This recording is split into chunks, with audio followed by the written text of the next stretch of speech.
Hello and welcome to our Lakeside chat. We are David Wofford and Katie Noonan, co-chairs of the Rotary Nature Center Friends. And we're so happy that you can join us tonight. As we begin our program, it is important for us to acknowledge that we are on stolen land, that Lake Merritt is part of Ohlone territory. We hear now from Corinna Gould, spokesperson for the Confederated Villages of LaShawn and co-founder of Segura Te Land Trust. Good afternoon, relatives. My name is Corinna Gould. I am the spokesperson for the Confederated Villages of LaShawn. We are here today at what most folks think of as Lake Merritt. We are in the territory of Huichin. Huichin is actually a territory that encompasses 6 Bay Area cities: Oakland, Berkeley, Alameda, Emeryville, Albany, and Piedmont. And so this is a place that my ancestors have been since the beginning of time. And this was a place of abundance. I'm so happy that people from all walks of life that now come into our territory can enjoy this beautiful place that my ancestors have enjoyed since the beginning of time. My relationship to the land that I have been born to, raising my children and grandchildren here, has been to tell the story, the truth of what happened on this land before other people came here.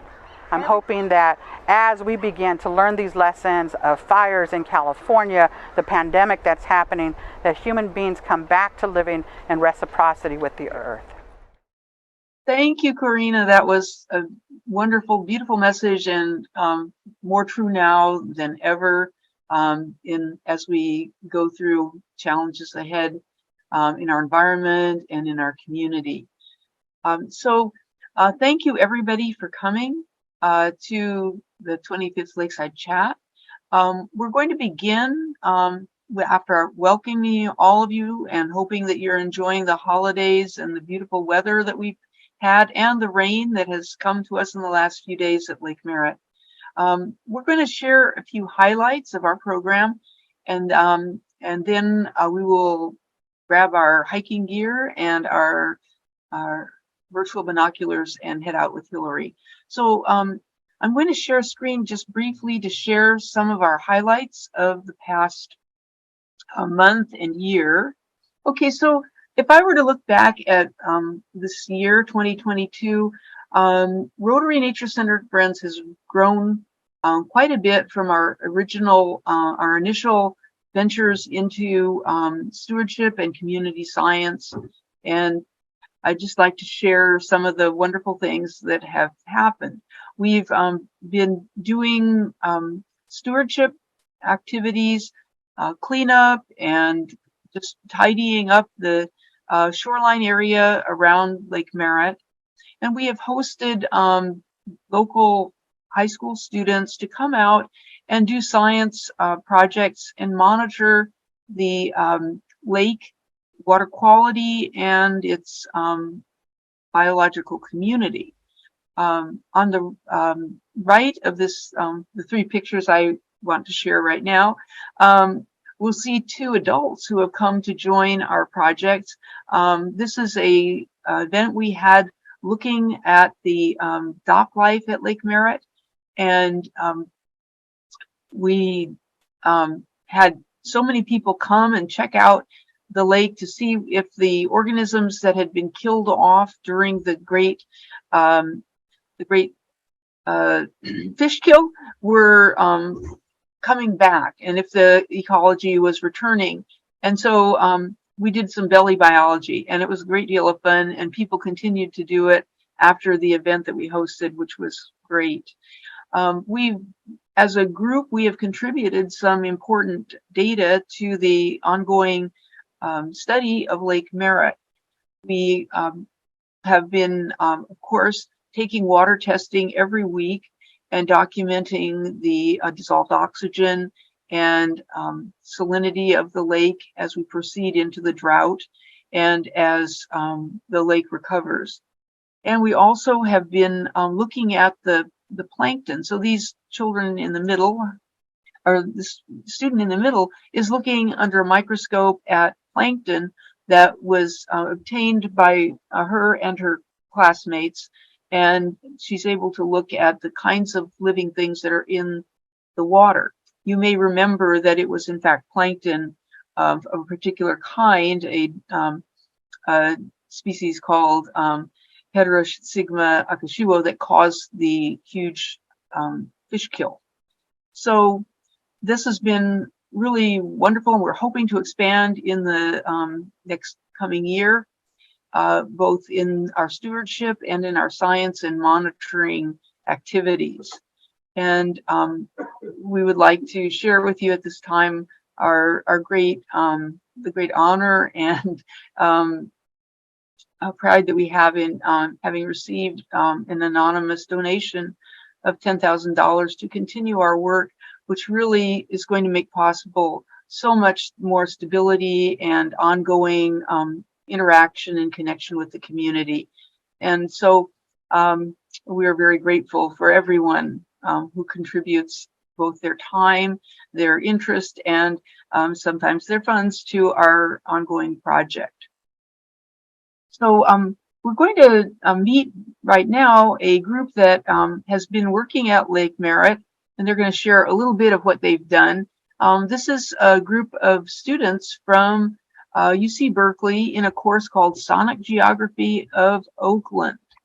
And these are students. I'm going to introduce their teacher, who's going to give you just a brief introduction to what they did and share a couple of their projects that they did capturing this sonic geography in our community.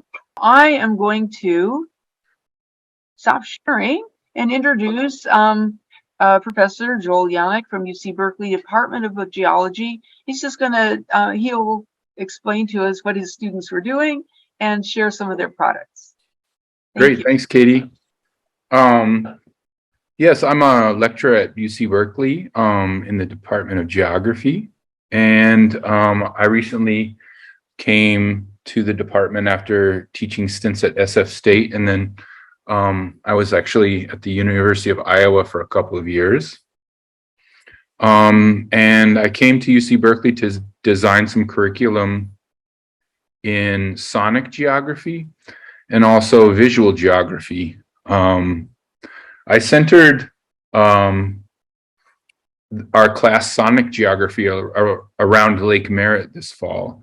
And so a small group of students and myself were out in the field at Lake Merritt almost every Friday this semester, listening and observing the physical spaces and the way people sort of interact with their environment and also interact with each other, and see what we could glean from that. And so I devised a series of assignments to help sort of investigate the space and the people there, and also to sort of acclimate these young geographers to audio production and field recording. So it's kind of slowly getting a bit more advanced as we progressed in the semester. And so I have a few different excerpts from the assignments that we've done this semester, and kind of started out simply.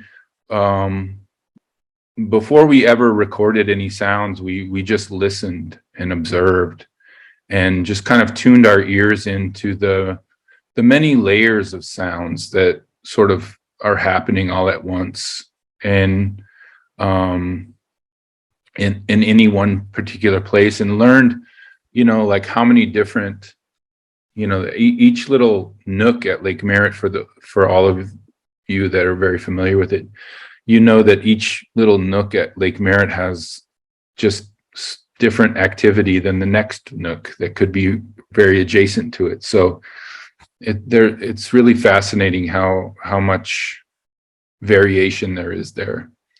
And so the first assignment we did was simply just what we called a sound map, where we pick a specific location and we try to record it in a way that highlights all of these layers that are happening.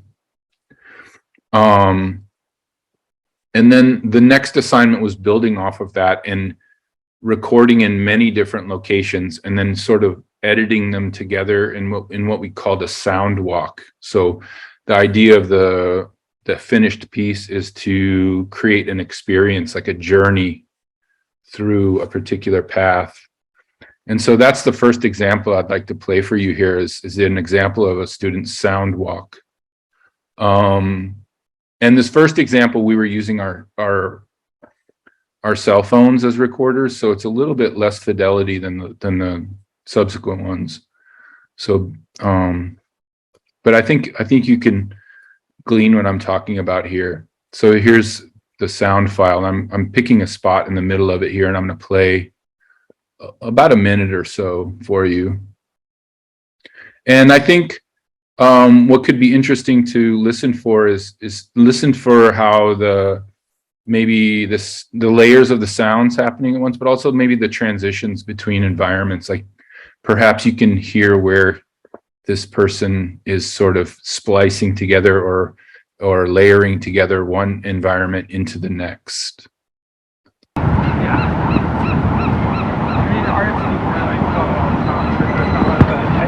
He will implement a lot of that in his show. How long do they have it?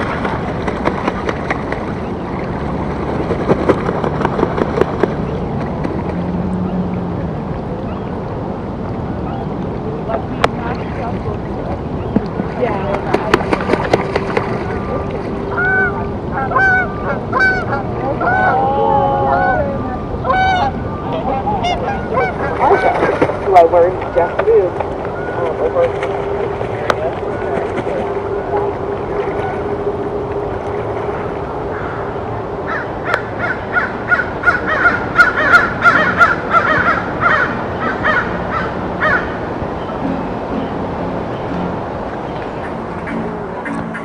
Check us out on the books.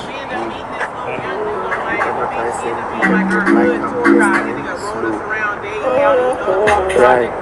So we can say so I did my sign.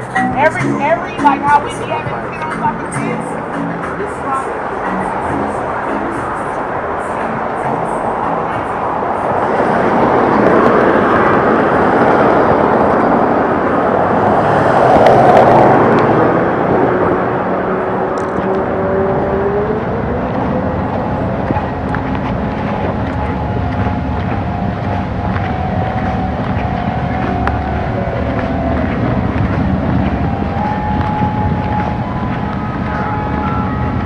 I think you can literally hear the person walking there.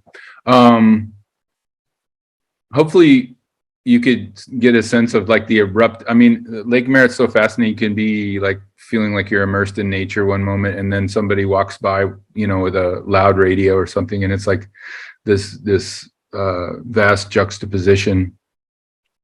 And a lot of students in the class had never been to Lake Merritt, so they're really fascinated by this sort of, I don't know, these contrasts that exist there, like culturally, but also sonically. So that was just an exercise in stringing together these different moments recorded in different locations and like editing them together to create this this sonic sort of experience traveling around the lake. So this next example is the assignment was to pick one location around the lake and to try to give a sense of that place through audio.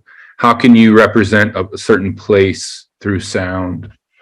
A specific location, and this student's location was the pergola area.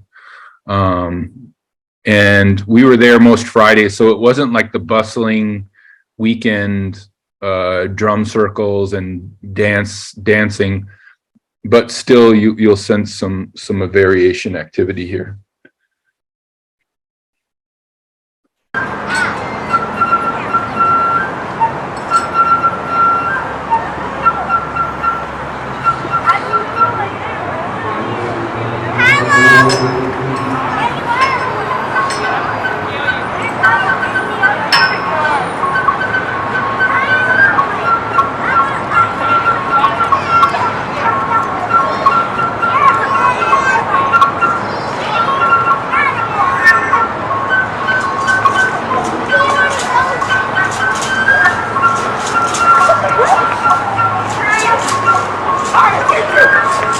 Her assignment was just a sense of a person, so it was kind of a similar thing. How do you give a sense of a person? Yeah. That you randomly meet at the lake? How can you kind of give a sense through sound? So these are the kinds of things that we've investigated over the course of the semester.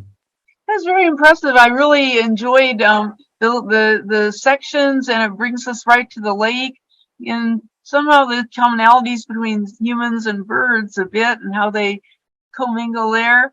It's really perfect for the start of our talk, and great, a really great. wonderful class. It sounded thank like you. so much fun Thanks when for we met letting me you at the share. lake. Sure, thanks for letting me share a few examples.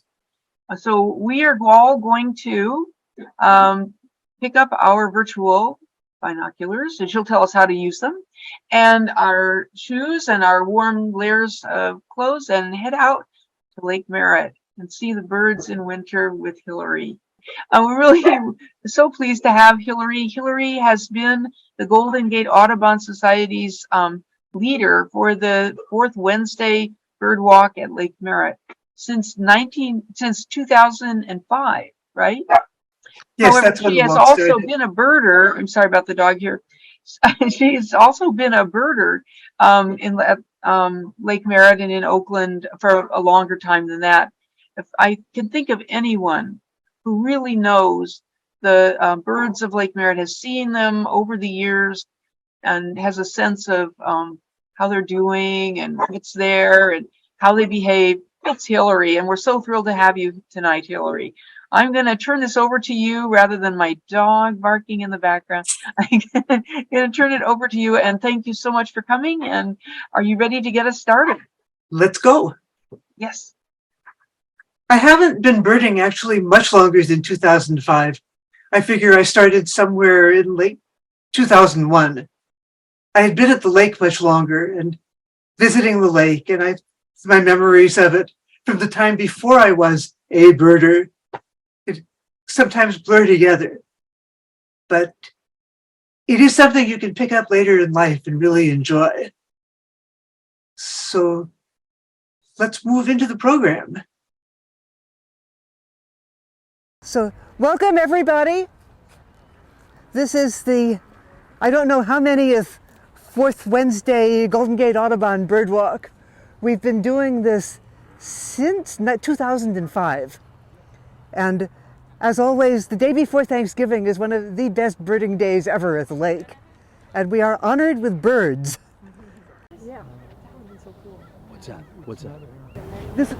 We've got a great blue heron right in front of us. He just flew in a couple of minutes ago before we managed to start filming. And this is a juvenile bird. It's as big as an adult great blue heron, but you can tell that it's a baby, probably hatched this summer, because he doesn't have a beard. An adult great blue heron has a long tuft of feathers coming down from the breast. And he's also sort of streaky, like many young birds are. This is so cool.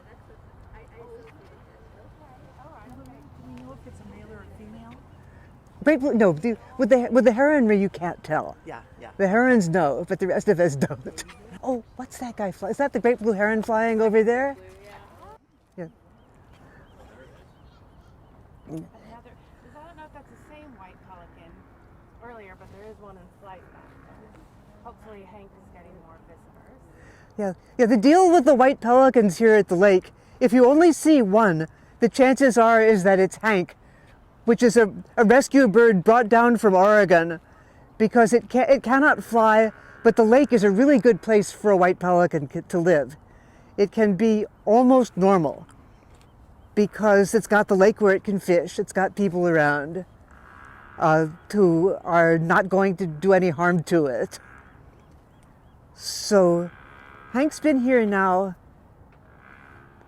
2003 or 4 or thereabouts. They're long-lived birds. Many birds are quite long-lived. And the thing is that because Hank isn't here voluntarily, if a bird arrives by truck and you count by the American Birding Association standards, you're not supposed to count it because it's not really wild. But if you see 2 white pelicans at the lake, you can count the other one. So we've seen at least 2 and possibly 3 so far today. She just came up and snapped at that night heron sitting there on the float. Night heron didn't do anything at all. It's always amusing when you see birds of different species interacting with each other. It looked like she was going to try to climb up on the float, but I don't think she is. The reason that Hank stays here all the time is that Hank can't fly. The left wing has something broken in the shoulder apparatus, and it won't extend fully. And when so if she flaps her wings, you can tell for sure that one of those wings ain't flapping as far. But when she's just swimming around, you see that one wing, the left wing, is riding a little higher than the right, because it doesn't fold properly either. And that's how you can tell this is Hank and not a visitor. Okay, we've got another black-crowned night heron sitting on the fence around the lake over here. And then out in the water behind him, there's a whole flock of ruddy ducks, which is one of the more frustrating bird names because most of the year a ruddy duck has no ruddy feathers on him at all. And half the year, half of them don't have any ruddy feathers all year round. But for a few months in the summer, the males will turn this beautiful red-headed human red, and their beaks will turn bright blue. But we're not going to see that today. This is the wrong season for it. The bird out there just past the float is a goldeneye. I want to take a better look at it here with my scope and see if I can tell what kind it is. Did it just dive? Yes, it just dove. Get my scope homed in on the area. We get two different species of goldeneye down here. And you can recognize, I recognize them first just by their stance in the water, because they look like they're sneaking along. They're all sort of hunched down, head close to the water line, looking around. The goldeneyes are usually swimming along like this, really sneaking along. But this bird had her head all the way up, because she had babies all around her. And I was going, what is that duck? This brown and gray duck with a white neckband? I never saw that before. Because when they're here, they keep their heads so close to the water you can't see their necks. That's a female common goldeneye. You can tell because her beak is all black with a little white end on it. And there are other details that birders look at the most intricate details of a bird. The easy way to tell them apart for the females is black beak with a yellow end is common, and yellow beak with a black end is Barrow's goldeneye, which is a rare bird people come here from miles around to see. But every once in a while, a common goldeneye will have a yellow beak. And I got called down on a bird identification site the other day because there was a big fat yellow beak on this bird, but the head was sort of sloping like a goldeneye and not upright, sloping like a common and not upright like a Barrow's.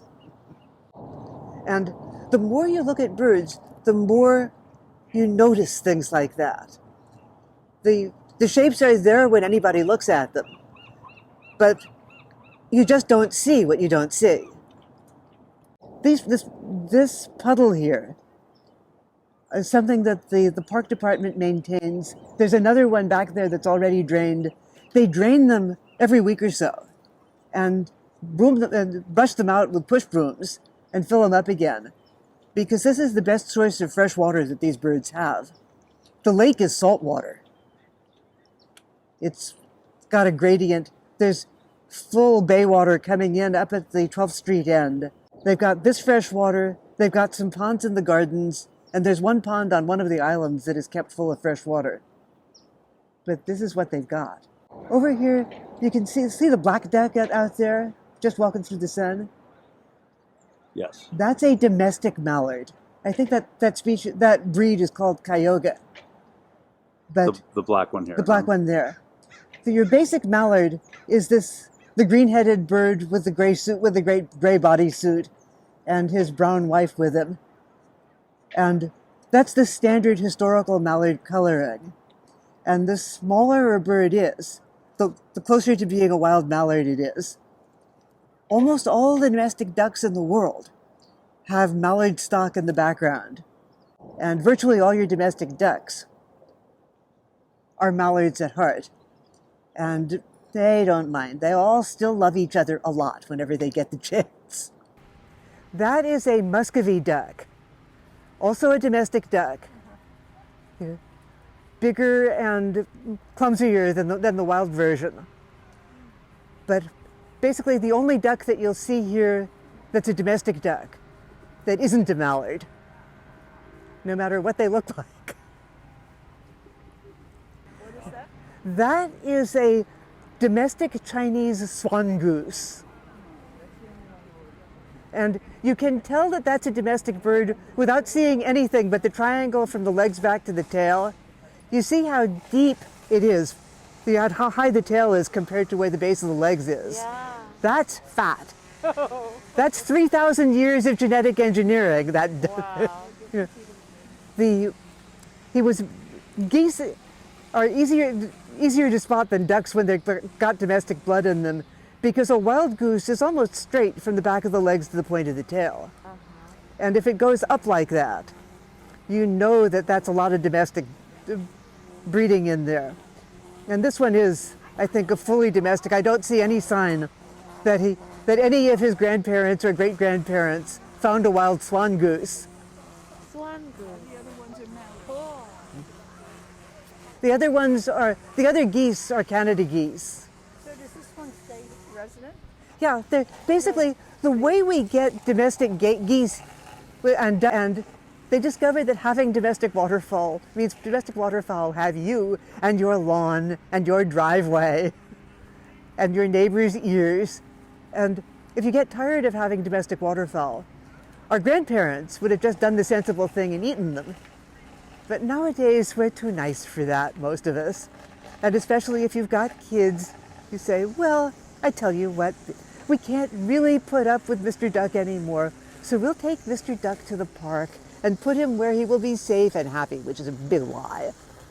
But we'll loose him in the park and then you can come and visit him. So we get a lot of strange geese and ducks here, off and on. Chauncey's been here for years. That's what my friend Lila calls that duck, the goose over there. The Muscovy has been here for 6 or 8 months now, I think. But they come in and out because there are a lot of raccoons and a lot of dogs, and it isn't really a good place. A lot of people feeding bread, which is very bad for them. So they don't stay here very long, but we have a constant stream of formerly domestic waterfowl. Well, you pick out what you want to look at, and then without moving your eyes, you put binoculars up in front of them and move them around until the bird is in it, which works really well as long as the bird doesn't fly away while you're doing it. Because there's a period where your eyeballs are full of binoculars moving around, and the bird goes, "Hey, now's my chance." It has really beautiful streaking underneath. Yeah, I think this is a slightly older bird because he's got some of the beard feathers coming in, but his chest is still streaky. I'm pretty sure that that's an Iceland gull. You see how very bright pink the feet are and how sort of smooth and small the head is? I could easily be wrong, but because we don't get very many of them here. But I think that's one of those because the western gulls, the head is bright white. White once they're grown up. And this bird has a sort of dirty neck. But over here on the edge of the lake, we've got a gull that is one of the easiest to identify. You know, if you look at that, you know one gull. And what is it? That is a ring-billed gull. Oh, that's a good one. Because it has the best name. Some bird names are really ridiculous, Right. but any 6-year-old would call that a ring-billed gull because he's got that black band around the end of the beak. Yeah. Pale eye, yellow legs. Mostly with gull identification, the first thing you look at is what color are his legs, because they've got 2 branches. You know, a species either has yellow legs or it has pink legs. But that one, all you need is the beak. So none of the other ones have that kind of ring bill. That's only the ring bill. Yeah, only the ringbill has that really bright ring all the way around. A mew gull sometimes has a very faint ring there. Okay. Well, it's more of black end rather than a ring. Okay, and I'm only talking about grown-up gulls here. If a gull is not a fully mature gull, forget it. Yeah. You can instantly tell that's a snowy egret because he's got bright yellow feet. If his head was turned, you'd see he also has a black beak. The other egret that we get here, also a big white bird, has got a yellow beak and black feet. That's the grown-up of what we've been looking at earlier. Let me get that in the scope for folks. Okay. I've got the adult great blue heron in the scope. Beautiful. The tree over here, you see the remnants of nests up in the top of it? Those guys are 2 years old now. We used to have a colony of double-crested cormorants nesting in that tree. And they killed the tree. That tree was completely full of leaves when they moved in. But last year and this year, they did not come and nest. The birds killed the tree? Yes, they crapped it to death. Yeah, what we've got over here is a canvasback, which is one of the most recognizable ducks that we get, because that brilliant red head, there's only two choices for that rust red head, and you can tell it's a canvasback and not a redhead because the beak is black and it's like a ski jump from the top of his head to the end of the beak. Swoop! Where a redhead is just a duck with a beak. The female is the same shape, but it's all colors of gray and sand. Yeah. This is one of our local flycatchers. They're often found near water, and the big charm of a black phoebe is that they'll pick a spot and come back to it. So if you see one, chances are it will go out and catch a bug and then come back to right where it was. Although I'd be surprised if it did that here because this is flat. They like to be up on a branch someplace. But I was bird watching for several years, and finally I asked somebody, why do we have to call them black phoebes? Aren't all phoebes black? No, we actually have another kind that you won't see here at the lake called a seize phoebe, which is all gray and has a kind of red lower breast. We've got a female canvasback here in the middle of this bunch of ducks. Canvasback has the canvasback, but the head is different. The canvasback, you've got dirtier canvas too. Right. It's the same shape, but all the colors are muted down. That is a black-crowned night heron, which usually looks like a shoebox with no neck. But this one is revealing that he has as much neck as any other heron in proportion to his body.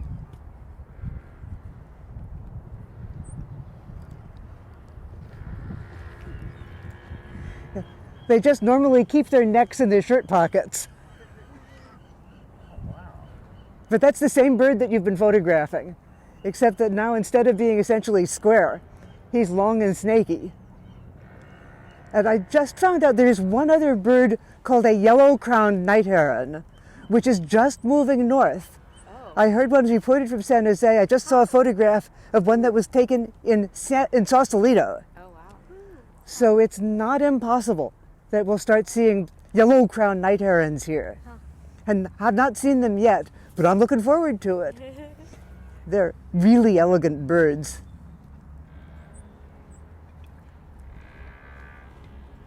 These guys are mostly ruddy ducks. They're, small as they are, they actually have a hunter's name, which presumably means people used to catch them and eat them. But they were called stiff-tailed ducks. You see how their little tails are sticking up like the handles of teapots? That's a much easier name for me to remember than ruddy ducks for ducks that aren't ruddy. But out there among them, there are a few scaup, which come down here for the winter. And again, we get two kinds of scaup here, and the difference doesn't really matter unless you're another scaup. That looked like a greater scaup because it looked like the black line at the end of the bill sort of spread along the bill. Which one? It's one of the ways of telling them apart. The one I learned first was that the greater scaup had green heads and the lesser ones had purple heads. But I'm pretty sure those are greater scaup and they have purple heads. because the color is a pure sun color. It's the way the light is refracting in the feathers. And most of the time it's green, but sometimes it's purple. And with the lesser ones, most of the time it's purple, but sometimes it's green. The physics of color. But it's the same feature that every once in a while you'll see a mallard drake with a navy blue head instead of a green head. The feathers are the same. The duck has not changed. It's just the way the light is hitting his head. We've got 3 male lesser scaups swimming together here. And you can tell what they are by the shape of the head at this distance. There are other signs, but if you see a gray and black and white duck like that looks like he just took off his baseball cap. So he's got that little divot in the back of his head. That's an absolute sign for a lesser scaup. Most of the ones that we've been seeing earlier were greater, but for too far away to really stop and identify. Pelican, pelican, pelican. Do you think they're still about the same? Well, there were none last week. There were a better part of 100 2 weeks previous. Oh, is that right? So they come in and out. Are they migrating somewhere?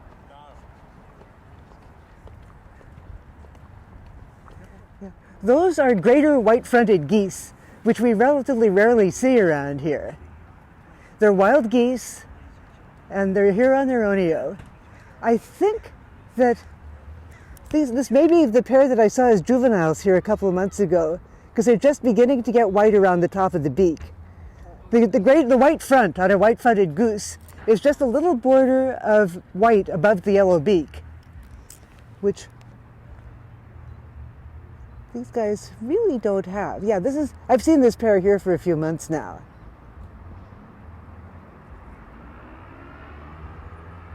Demonstrating why geese like lawns.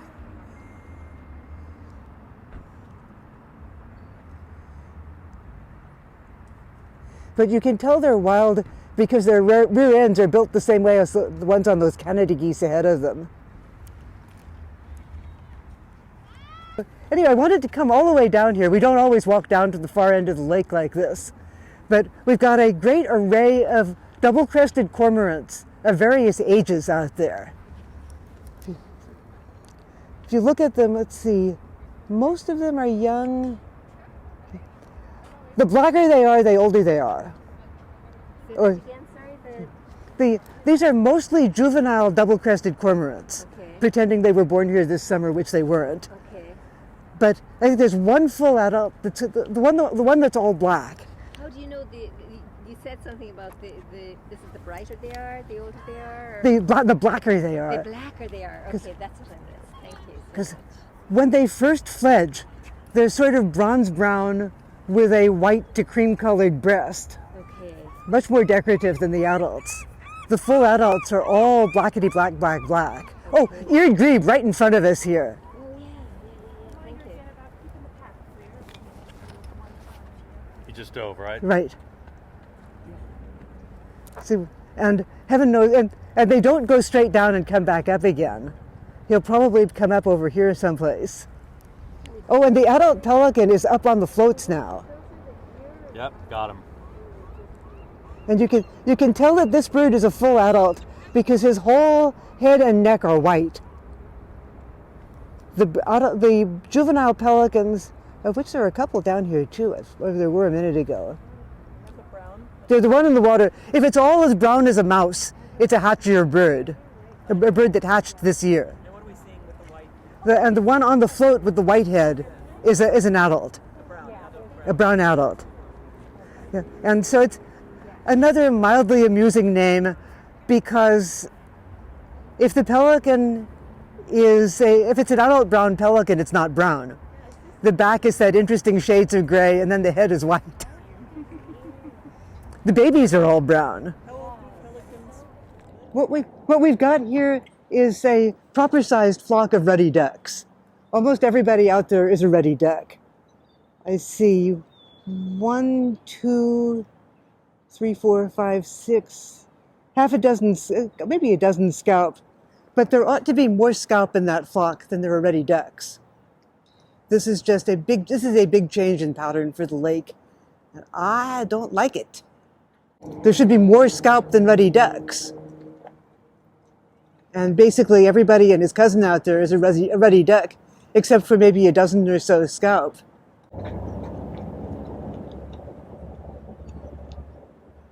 Scaup, ruddy ducks, scaup, ruddy ducks. Ruddy duck, ruddy duck, ruddy duck, scaup. And so there you have us. That was actually a pastiche from two different trips to the lake, because Rob and Katie and I went out on the 16th to do the recording for this. And there were almost no birds. There had been a lot of birds 2 weeks previous, and there were a lot of birds this past Wednesday when we were out. Wednesday, a week ago, Thanksgiving, the day before Thanksgiving.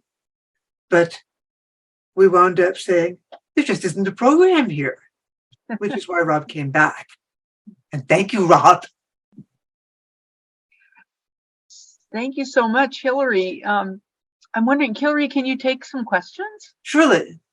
Okay, so if you have a question that you'd like to pose to Hilary, just put it in chat or raise your hand. You can raise your hand. And we have Janice and Rob, of course, and Betsy and David out there from our group that could, call on you or we have your a couple questions. Cool. We have a couple of questions in the chat. Cool. Okay, we've had questions in the chat earlier that I answered in the chat. If another one comes up, I'll say it out. So people had earlier asked whether the swan goose stays around or migrates, and he stays put.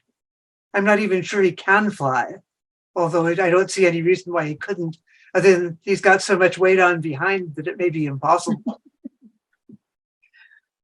And So someone asked what people should feed the birds if they shouldn't feed them bread.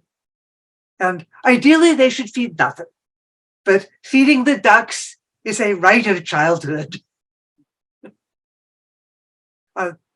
Somebody just asked why I said the cormorants were acting like they were born here. I was joking. I mean, they were young cormorants and they were here, as they would have been here had they been born here. So Colleen wonders why you think that it's not so good that there are so many ruddy ducks and not so many cormorants or the problem isn't with the number of ruddy ducks. They're the right number of ruddy ducks. It's just that 5 or 6 years ago, there would have been 1,000 scaup on that lake against a few hundred ruddy ducks. And 10 years ago, there would have been 4,000 scaup on that lake in place of in addition to the ruddy ducks. The problem is that there's not enough scaup. And I don't know whether it's the lake, because out on the bay, I have seen big rafts of scaup. So I don't know whether there's some change in conditions that they're not coming in here so much, or just that there are less overall, and so fewer of them are overflowing to the lake. Someone had asked earlier, was it safe to feed the birds? Half-rotten lettuce. I mean, if you've got vegetable tops, lettuce, real bird seed, I think ordinary corn would be okay. Milo, just not bread, because it doesn't have, especially American bread, doesn't have enough nutrients in it.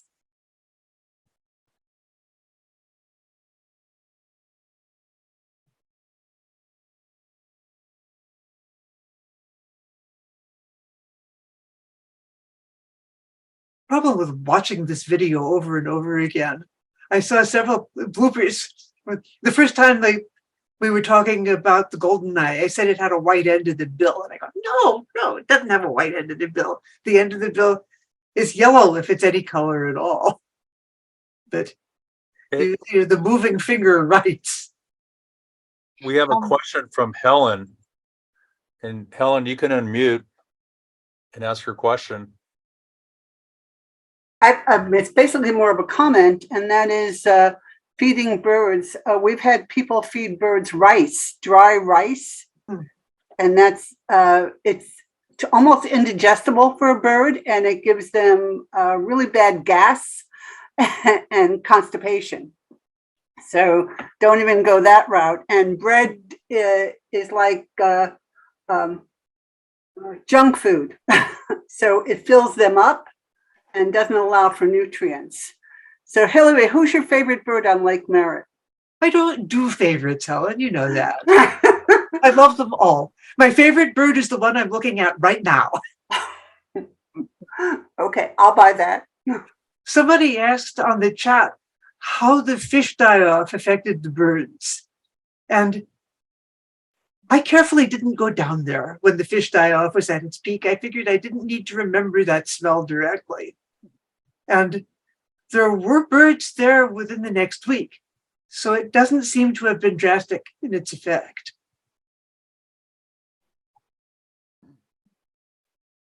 Somebody was remembering feeding corn kernels, and sometimes the geese would just come up and steal the whole bag. You want to be careful about just even eating your lunch at Lake Merritt, because the black-crowned night herons here are really cheeky. There are places you can't get within a half a block of one, but at Lake Merritt, if you're sitting on a bench with a hot dog in your hand, it's not going to be your hot dog for long. The food supply disappeared for a few days or a week. There were little fish back a week later. And I'm sure that dead fish provided a certain food supply too. But the cleanup was amazing. They pulled 1,000 pounds of fish out of that lake, dead fish, over the course of the next several days after the die-off.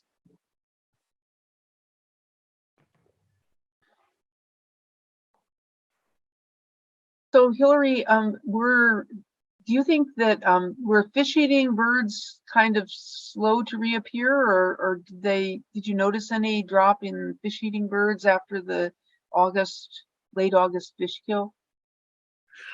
Well, I was seeing snowy egrets there within days. The pelicans decamped for a couple of weeks.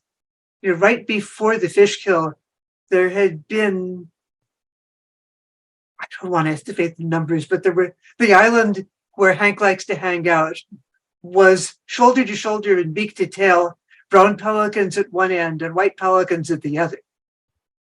And they haven't been back in quite that much numbers, but they are back. We see a lot of variation year to year. Can you comment on that? Brownian movement of birds. What is? The scaup are, they dive and they eat off the bottom. I used, back when the nature centers sold cups of Milo for feeding the birds, I would keep it in my pocket and chum for birds to bring them in closer. And so the scaup and the ruddy duck were quite happily eating the Milo. I don't know what else they eat. Golden Gate Audubon, as I recall, sells wild bird food.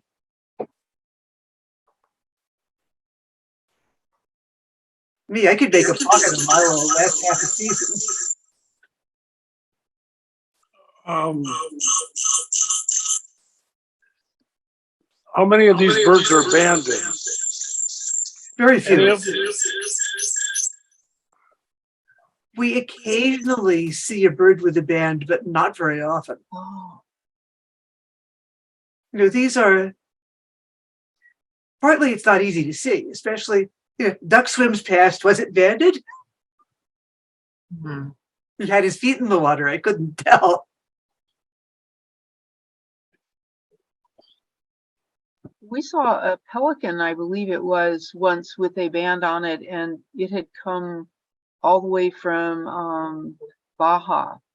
It was an unusual sighting, but that's a sight. Yeah, it was a brown pelican. But normally don't see them. I don't see banded ones either. Well, there are hundreds of birds banded every year and thousands of birds born.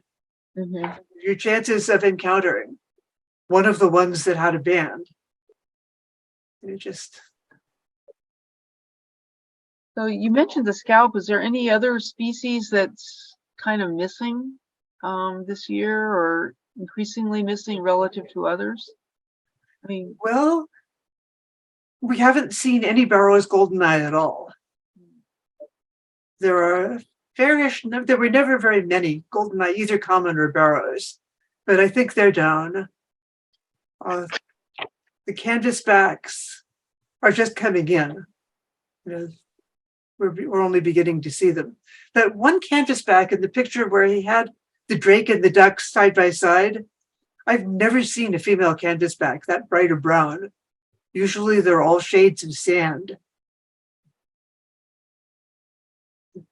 The way this video was put together is really wonderful because Rob took the video and found the stills that were dropped in. And so some of them I recognized and some of them I didn't. Most of them were wonderful. But where he found that chestnut-colored canvasback, I do not know. yeah, there are places that you can look if you can't get down to Lake Merritt to see some of the birds that are there. I know if you're on iNaturalist, you can go and see. And then I think there's eBird that makes a list of the birds that people see at Lake Merritt. And actually, if you just go to Google Images and you type in birds at Lake Merritt. That's true. Yeah. And people come flocking. Oh no, that's an interesting question.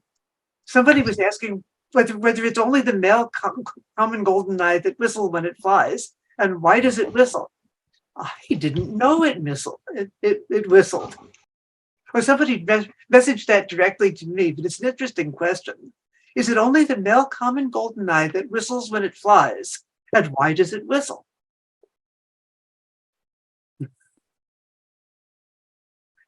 How do birds interact with rats and feral cats? Deadly. I've only seen a gull with a rat in its mouth once. Everybody eats protein, and the bigger you are, the better chance you have of getting it from whatever it is that come down there.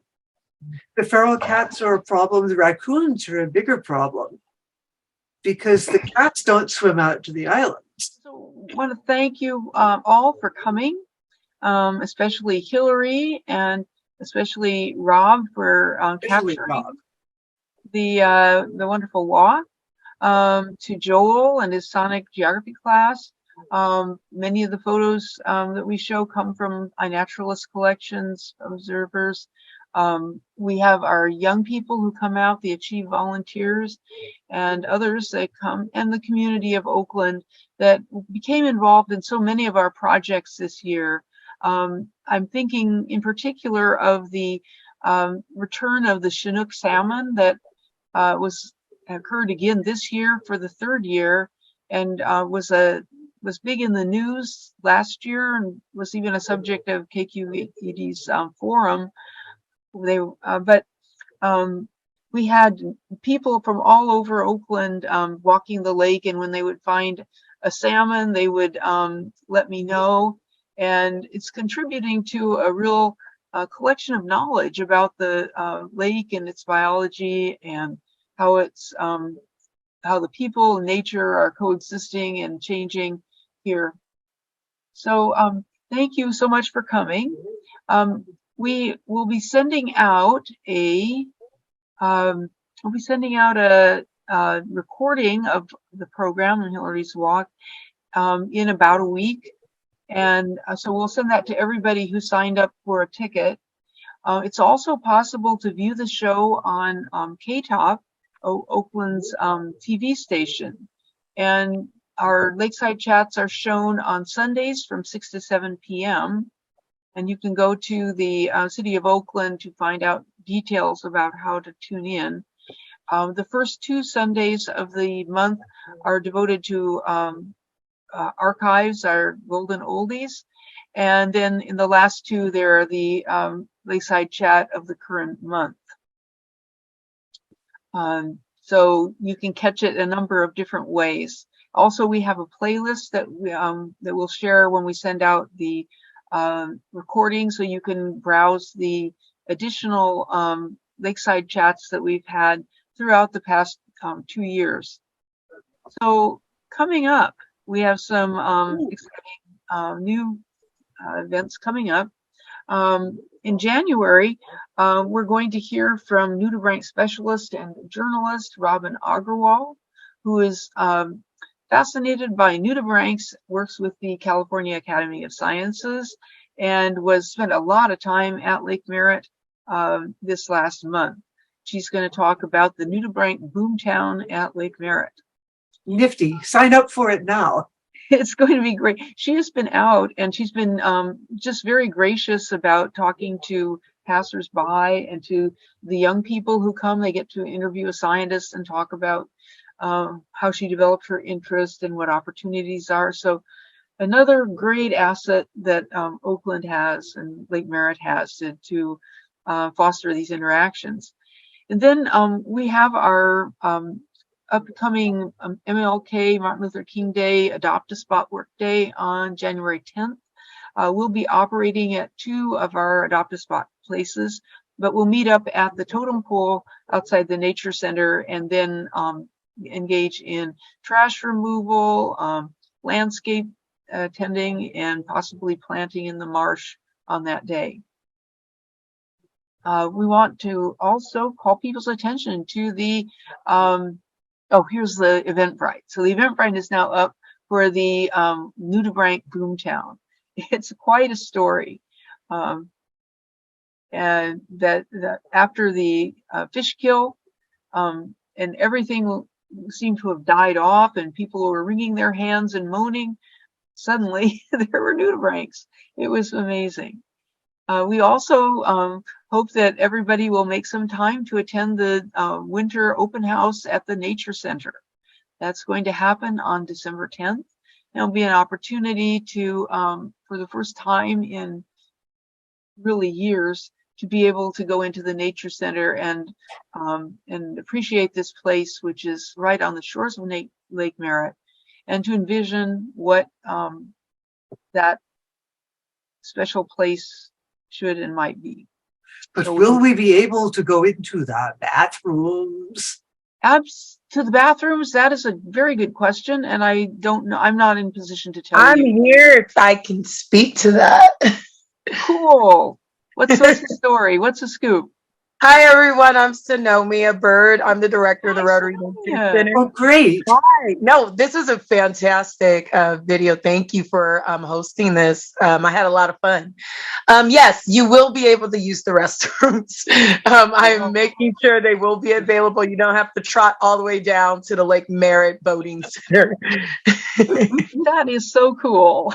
And also, yeah, get a chance to coincide and see the space and see some exhibits that are starting to go up. And we will be there, and I'm really looking forward to that interaction. So thanks so much. Absolutely, thank you.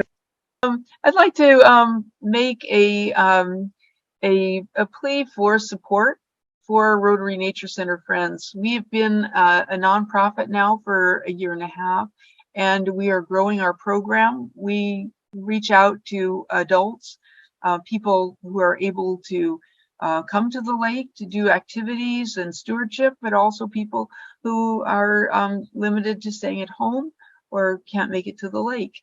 And we would really appreciate your support so that moving into the next year, we can be confident in providing our programs, and we provide equipment and sometimes transportation, possibly stipends for young people who come down to help the nature and the ecosystem and the community at Lake Merritt.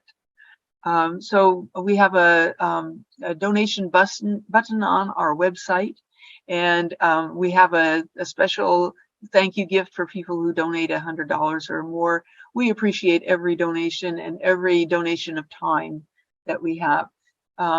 we have just a few minutes. I'd just like to say a bit about the calendars. These are really amazing.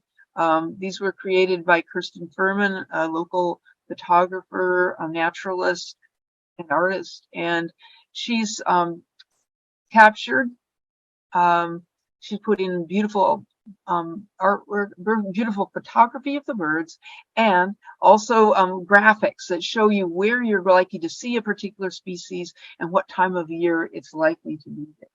So I think I am being reminded that we are at the end of our formal program. I want to go through a couple more. Here's our website, and you can go to that, search for Rotary Nature Center Friends at Lake Merritt, Google Sites. We'd like to special thank you to Rob Lamone, our producer, David Wofford and Katie Noonan are our co-chairs. Kirsten does art and design, and we have Dr.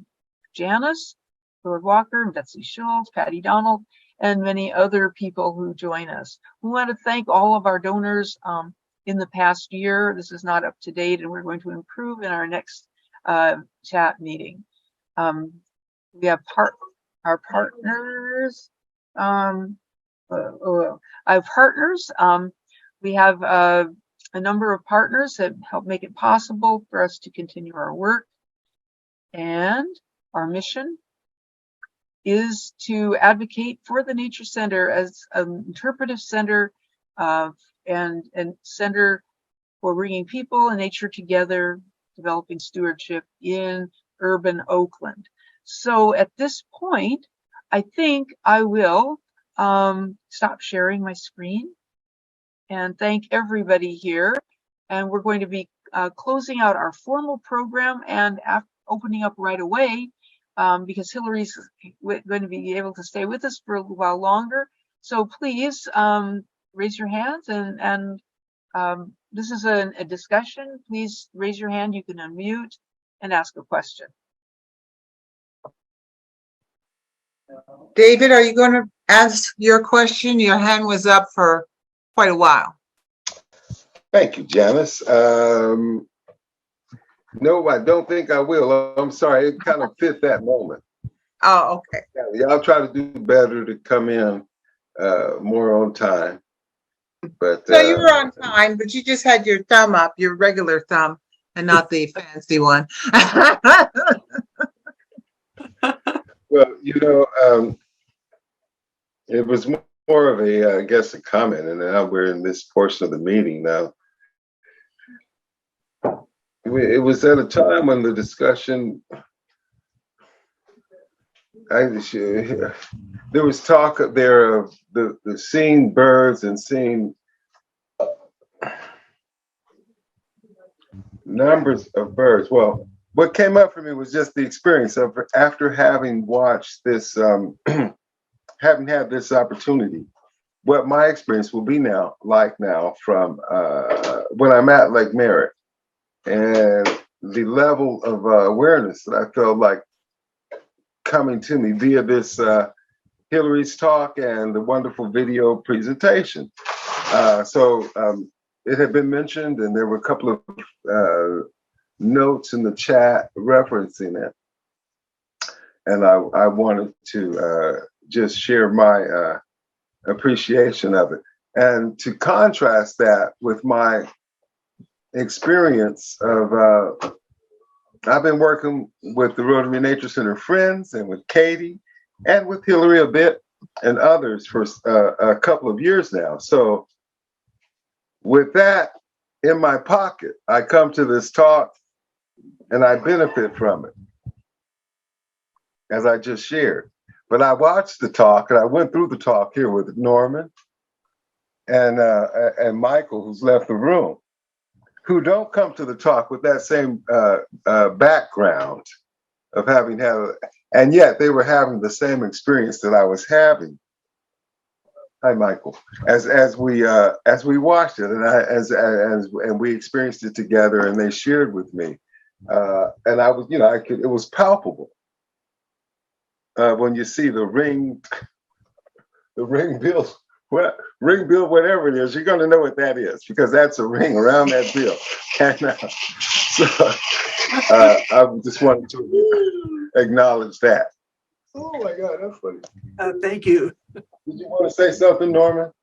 Hello, how y'all doing? Happy first Friday. I loved the video. I really do appreciate it. Thank you. Hi, Norman. Hello. Good to see you.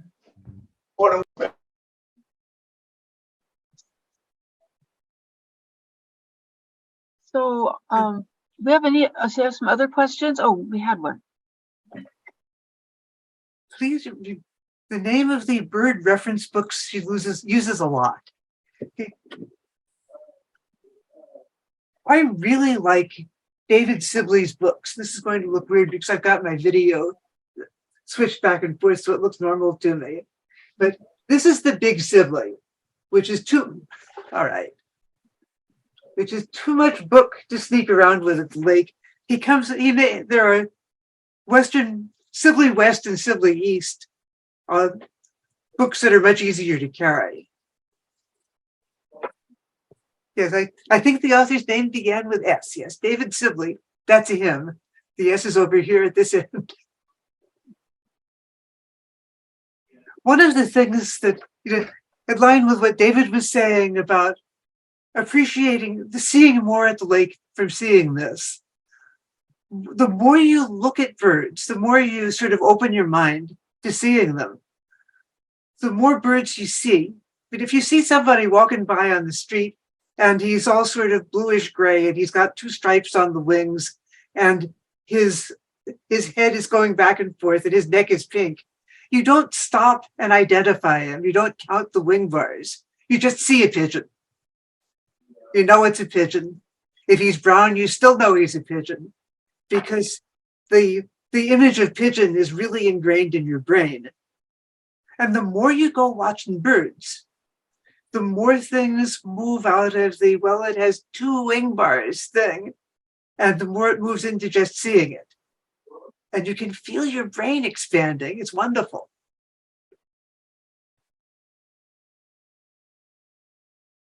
I have a question, Hilary.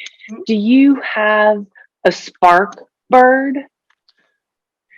A bird that sparked your interest and made you, more curious about what all the birds were? It's not one bird, but a whole class of birds. I was down in Arizona at an elder hostel event that developed a lot of informal birding around the edges of the program. And I found out that there were 300 species of hummingbirds. I mean, I saw maybe 20 different species of hummingbirds on that trip. I didn't know that there were so many species. We have these little hummingbirds that you see most of around here have got the kind of bright pink. The males had the bright pink gorget and that forehead.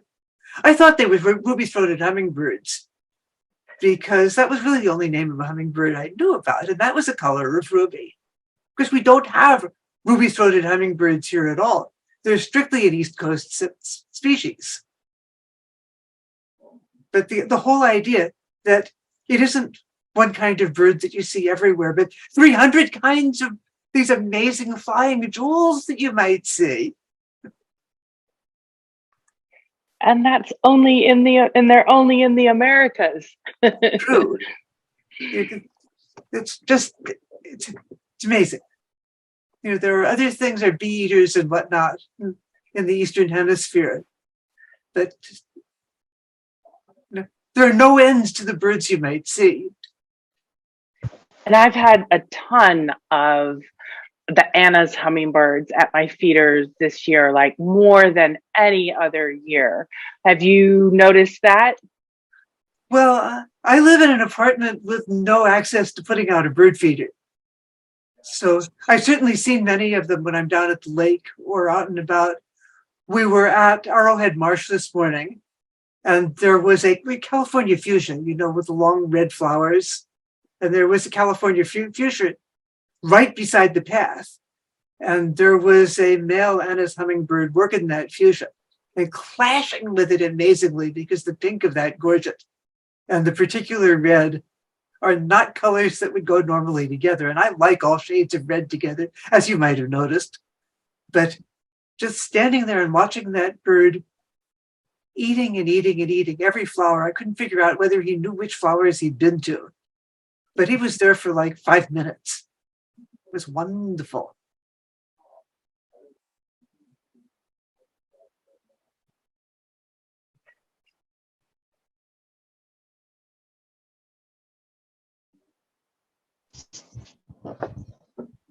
Everybody getting tired? Well, what you just said was pretty amazing. And about the hummingbird, that plant, that flower, I never would have thought to do that. To notice the colors or the interaction between it and the various flowers. Because there are people who run around and they sort of think, oh, okay, I've got a hummingbird. Now I'll go get, oh, there's a gull over there. They're just sort of counting birds and keeping score. But if you slow down and you watch them, they do things. I mean, so you at Lake Merritt, I think I saw the best interaction ever between birds. There was a green heron walking around where the tide was out. And this crow came up and started trying to harass it. And the green heron is a little bitty bird. It's like maybe 2/3 the size of a night heron. And here comes the crow, and here comes the green heron after it. But the crow flew up, and it was like he was trying to dive bomb the heron. And the heron is down there, okay, yeah, come and get it. It was like the heron was prepared to spear the crow if he came too close coming down from above. And just, you see things like that. You just have to slow down and watch what they're doing. It's not just what they look like. Hilary, it's Linda Valley, and I was just going to comment on the hummingbirds that I learned from some of the GGS classes that they're only New World birds. So they're in North, Central, and South America, but nowhere else in the world. Yes. As many species as you mentioned, 300, they're all here. Not in Europe, not in Africa, not in Asia. Pretty incredible. And you would think that, when people have this meddling, somebody brought English sparrows and starlings to the United States, you would think they might have brought hummingbirds to Paris. Maybe they did, and they didn't find the right kind of flowers. Could be. Frankly, I would also think that someone would mention this to me before now. I mean, people have been mentioning hummingbirds to me all of my life, but somehow this part never came up. Yeah, but if you just look at pictures of hummingbirds, there are hummingbirds there that make ours look dull. They're blue. They're almost as long as your hand. They have plumes. That's right. There are hummingbirds that sword fight. Oh. Basically, if hummingbirds were the size of pigeons, you would not dare leave the house. They are nasty. They're very aggressive. I mean, they don't go after us, but they go after each other. And I've seen pictures of them actually the bills are longer than they need to be for flowers because they're dueling with them. Feisty little bastards. But the more you see, the more you see.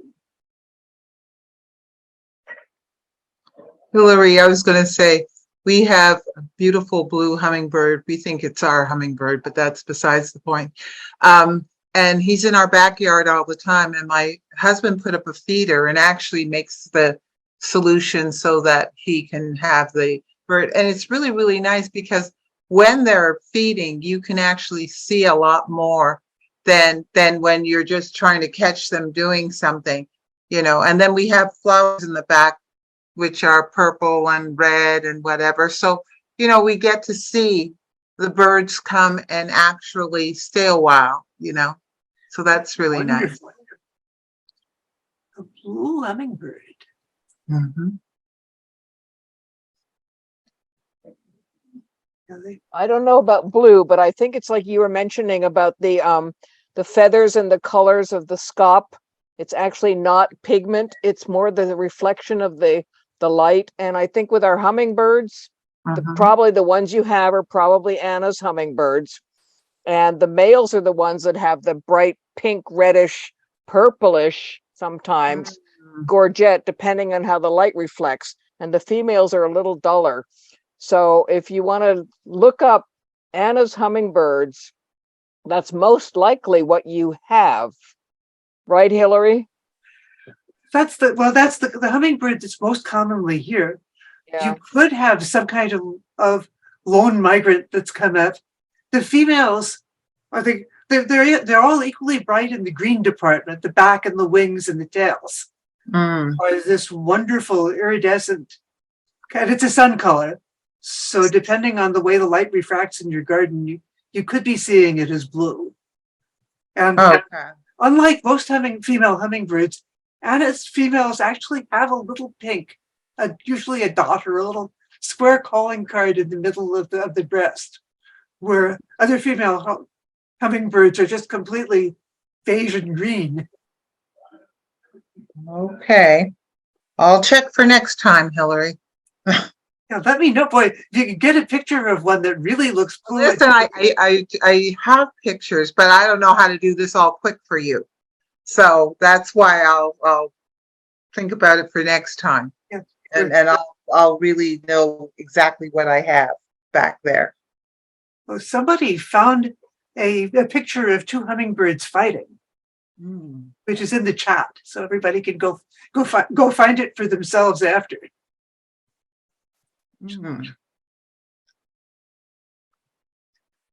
See, I don't. Oh, wild. I'm gonna check to see the lighting and all the rest of that. I'll check that, because all the Anna's hummingbirds that they have here don't look like my hummingbird. Like I say, it could be some sort of weird migrant came up on a container ship or something. But if so, then she should really let you know, Hilary, because everybody will want to come over to your backyard and see it. Yeah, if you've got a real vagrant, people would come from miles around. Oh, okay. Because that would be a really amazing thing. Birders are like that. They have a blue jay back east that is, our jays here are the ones that have crests. They're dark blue in the body and black in the head. But the ones that they have in the east are bright, sort of azure blue, and they've got black patterns and they got white patterns. And so whenever anybody from California goes back east and sees a blue jay, they go, wow, look at that. And the people who are back east just go, yeah, that's a blue jay.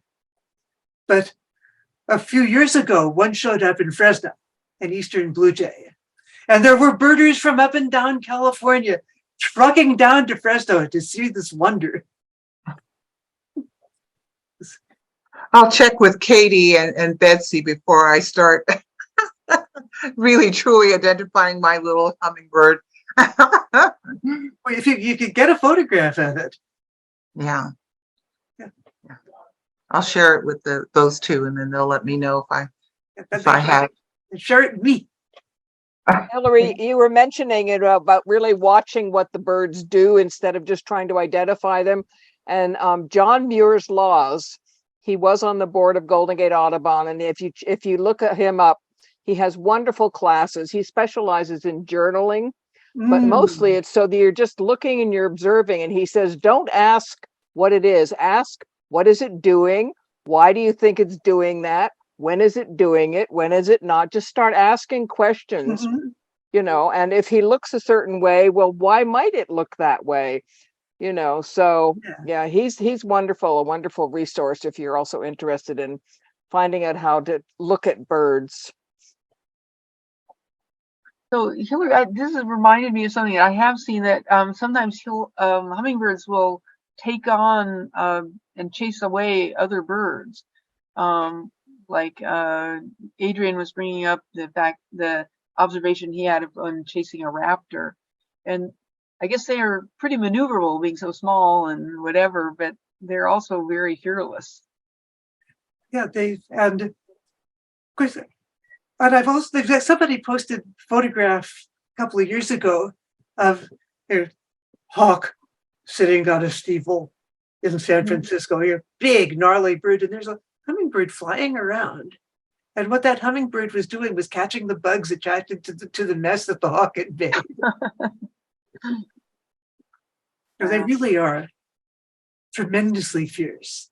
And because they're so maneuverable, they're not as worried about getting caught in mid-flight. Although, reminds me of another of my favorite pictures that I've seen. You know how blackbirds and then small birds will attack a hawk? Well, blackbird was chasing a red-tailed hawk, and the hawk was going, here comes the blackbird after him. And the hawk turned over and grabbed him. So it's dangerous to harass a raptor. Yeah. So really, so somebody much to see. found an owl because the hummingbird was shrieking about it. Yeah. Yeah, thanks for that observation.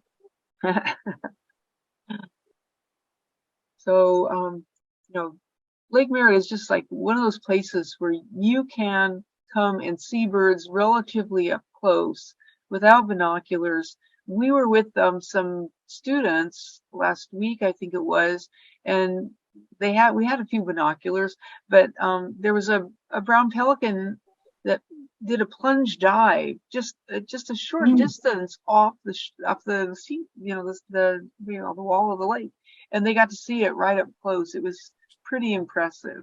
And so many birds come and just are so close to the shore. It's a great opportunity to take a look at them. What is it? Club Merritt. Lake Merritt is a place where you can bird without optics. Although it's nicer to have them.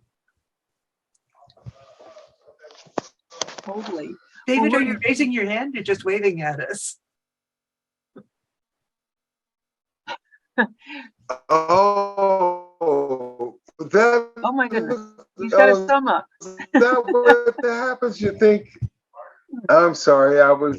You know what? I wanted your attention because I've decided that I'm going to make one of my code names Hummingbird. How unique. Yeah. So, you can email questions still. I think we can hang on for about 5 more minutes, maybe, if Hilary's up for it. Yeah. And then be sure to, if you're in town on the 4th Wednesday, what does that's after Christmas, right? You're going it's the 28th of December this year. And you'll be there, right? Oh. Yeah, Hilary's there. It's just a wonderful, activity. Norman had a great question earlier. Mm-hmm. He's not here with me now, but while we were watching the video and listening to the talk, and the reference was to the scalps arriving. Norman says, where do they come from? They come here in the wintertime. And Norman says, where do they come from? Up north. For some reason, my head doesn't hold that kind of information well, but I think they breed up in the near Arctic. Let's see what Sibley had to say about it. At one point, I thought that they were like one of the farthest migrating birds of the ducks, anyway, at least, to come to Lake Merritt. Wow. Yeah. I always wondered what was which birds came the farthest, and at one point I landed on that. And they did come up from like the tundra. Yeah. Here is the, see if I can get it up to where you can see it in the camera. Well, the problem is that the way this thing works, no, it's not going to happen. But the range maps in Sibley show that they're wintering down here. The greater scaup are summering up in Alaska and across the northern part of Canada. Above the square states in Canada.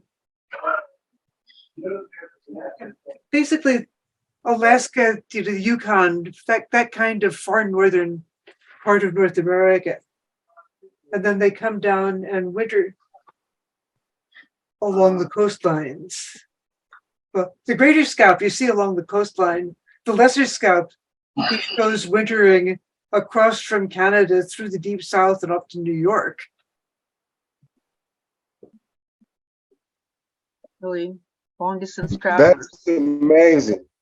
It makes me wonder whether or not it's possible with such wide migrations. There could have been, for example,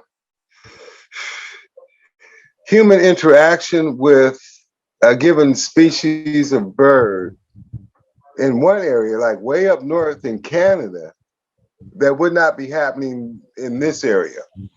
And sort of like, I mean, I don't know, I'm just a man.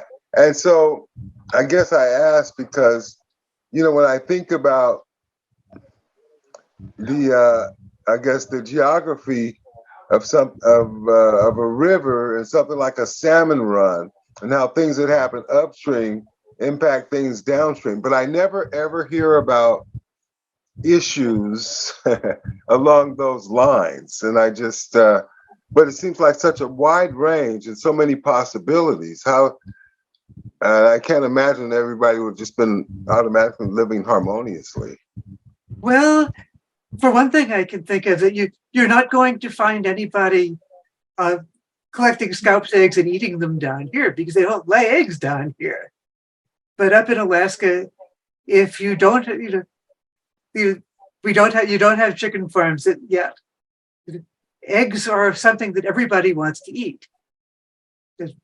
And so there would certainly have been interactions of that sort.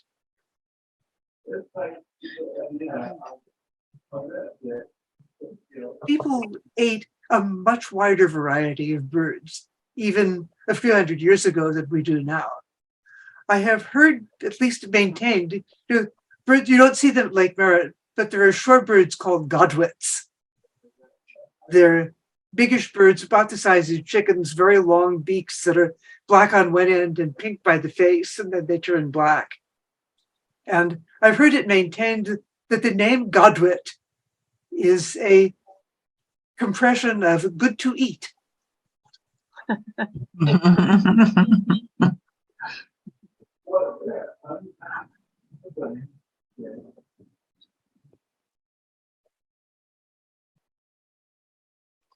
Yeah, I'm remembering, I think it was on the 150th program that was a couple of years ago. I think it was Robert Rayburn was saying that Lake Merritt was a place where people collected eggs to sell in San Francisco. And they would, I can believe it, collect, geese and duck and whatever eggs and, decimate the bird population here to feed the people in San Francisco eggs. Of course, the whole foundation of Lake Merritt itself and the declaration of it for being a bird sanctuary is one of my favorite stories because it was really a rich people's sanctuary. After the slough was dug down and they made a lake, and then there were houses like the Cameron Stanford House along the borders of the lake. And it was a traditional hunting area. And the people in these fine, new, wonderful mansions got tired of the buckshot coming in through the windows. And so they declared, they got the state to declare a moratorium on hunting at Lake Merritt to protect the birds and wildlife. Except most of the wildlife that was really getting protected had 2 legs and no feathers. But we still, it's extremely valuable to this day. But the idea that there was this sudden burst of fellow feeling for the universe.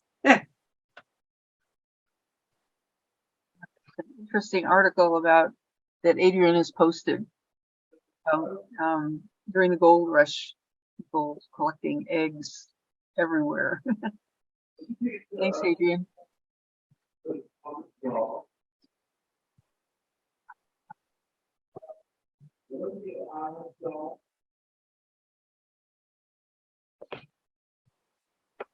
you have any more questions? I have a comment. Okay, sure. I would imagine that a gold rush would be not too dissimilar from a pandemic in the sense that of its overwhelmingness in terms of its impact on a social fabric or something of that nature. Yeah. The story that Joy Hartnett posted, where is it here? Adrian Cotter posted the story of the Farallones egg war. Neat. I'll have to read that once we break up here. Yeah. Well, that's what gave me the idea of what I just said. I was assuming the egg war was a result of the huge numbers of people that needed something to eat. Yeah, and then I was going on to think about, the other resources that would have been needed to be quickly accumulated, from lumber to fish to shrimp, which is I guess, near the bottom of the food chain, and apparently were overfished at the time. And caused some kind of a disruption. This reminds me, that's, people getting eggs has been a real threat to wildlife and continues to be a pretty big threat to wildlife. And one of the kinds of animals that is affected are sea turtles, where they're threatened by local populations raiding their nests for eggs. And that reminds me that I was supposed to make an announcement and I forgot. I got that. I'm sorry, but I will post it in our letter that we send out. That one of our former speakers, Paris Organist, who does turtle rescue in Costa Rica, is associated with a rescue facility that burnt down, and there's a campaign to raise funds to rebuild the leatherback turtle facility. It's a place called Turtle Love on the Caribbean coast of Costa Rica. I'll send that off to everyone. But quite sad that because they have to rescue the eggs and bring them in and raise the hatchlings to a point where they can release them on the beach. Otherwise, people just consume the eggs, sell them, and so forth.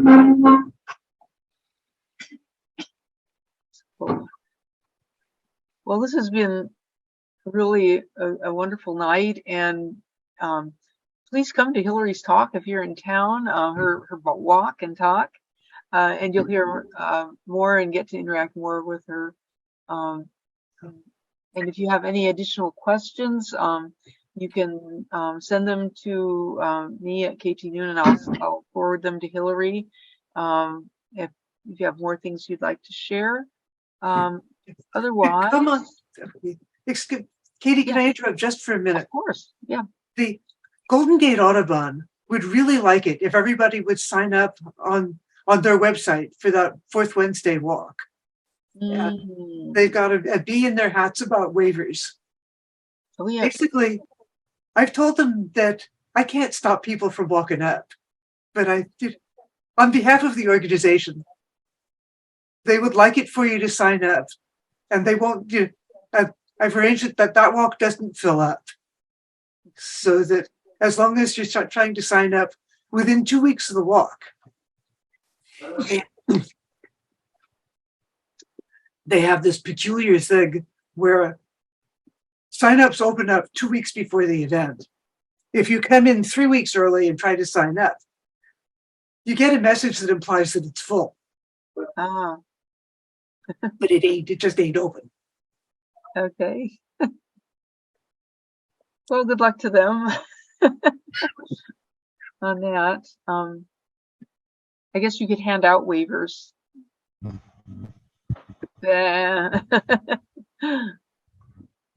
You know, do paperwork. Ah, well, and as you say, it's people walking the lake and talking together, and it's still a great service. So I'm happy we'll see you guys. Yes. We'll see everybody later. Okay, so let's all give Hilary a round of applause. Thank you all so much for coming. Please come back in January. We got a great show coming in January. Oh, I want to see that one. The Nudibranch Boomtown at Lake Merritt. It's going to be great.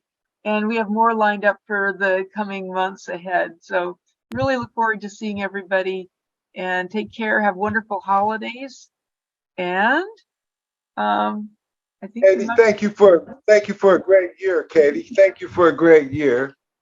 And you too, David, and everybody. And Janice and the whole Betsy, the whole crew. Help. Thank you so much. Yeah, and thank you for support of our Rotary Nature Center Friends efforts to bring people in nature together at Lake Merritt in a variety of different ways, all different ages. It's been a great year, and really appreciate everybody. Thank you so much.